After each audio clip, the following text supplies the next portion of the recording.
Billions of years पहले हमारा solar system सिर्फ एक गैस और डस्ट का बड़ा क्लाउड था। धीरे धीरे छोटे पार्टिकल्स आपस में टकराकर चिपकने लगे और फिर बड़े बड़े बॉडीज बन गए। बीच में सन का जन्म हुआ और उसके आसपास के बचे हुए पार्टिकल्स प्लैनेट्स बन गए। इन्हीं में से एक था अर्थ, जो शुरू में एक मोल्टन रॉक का गेंद था। जब अर्थ बड़ा होता गया, उस पर एस्टेरॉइड्स और कॉमेट्स बरसने लगे।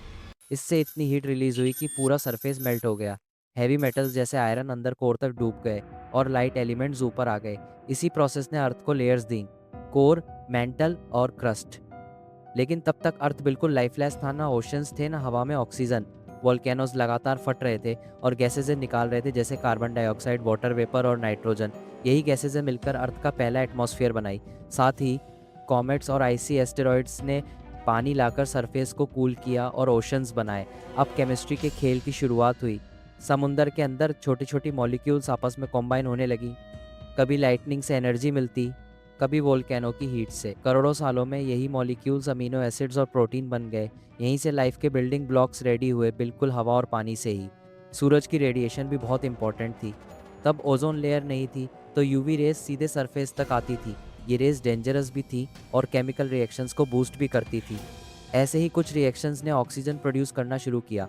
फिर आए साइनोबैक्टीरिया, छोटे माइक्रोब्स जो फोटोसिंथेसिस करते थे। ये सनलाइट को यूज़ करके पानी तोड़ते और ऑक्सीजन हवा में छोड़ देते। इसे ग्रेट ऑक्सीडेशन इवेंट बोला जाता है। धीरे धीरे एटमॉस्फेयर में ऑक्सीजन बढ़ने लगी और दुनिया चेंज होने लगी। इसके बाद बात को बात करेगा लगी। ऑक्सीजन ने ओजोन लेयर बनाई, जिससे यूवी रेस से प्रोटेक्शन मिलने लगा। अब कॉम्प्लेक्स ऑर्गेनिजम्स इवॉल्व हो सकते थे। पहले ओशंस में लाइफ फैली, फिर धीरे धीरे लैंड पर भी आई। जो हवा पहले टॉक्सिक थी, वही अब जिंदगी देने लगी। इस बीच अर्थ के टेक्टोनिक प्लेट्स हिलते रहे, माउंटेन्स बनते रहे और कॉन्टिनेंट्स शिफ्ट होते रहे। वोल्केनोजस गैसेस रिसाइकल करते रहे, जिससे एटमॉस्फेयर बैलेंस्ड रहा। प्लैनेट एक सेल्फ रेगुलेटिंग सिस्टम बन गया। और मीटियोराइट इम्पैक्ट्स, जो पहले खतरा थे, वही लाइफ के लिए कार्बन कंपाउंड्स और रिसोर्सेज लेकर आए।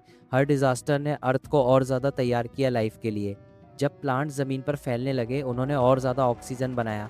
एटमॉस्फेयर और स्टेबल हो गया और लाइफ और फ्लरिश हुई। लाइफ और अर्थ एक दूसरे को शेप देने लगे। जो एक टाइम पर डस्ट और गैस का क्लाउड था, वही आज एक जीता जागता प्लेनेट है। वोल्केनोज, माइक्रोब्स और फोटोसिंथेसिस ने हवा को बदलकर हमें ज़िंदगी दी। अर्थ की कहानी बताती है कि कैओस से भी ऑर्डर निकलता है।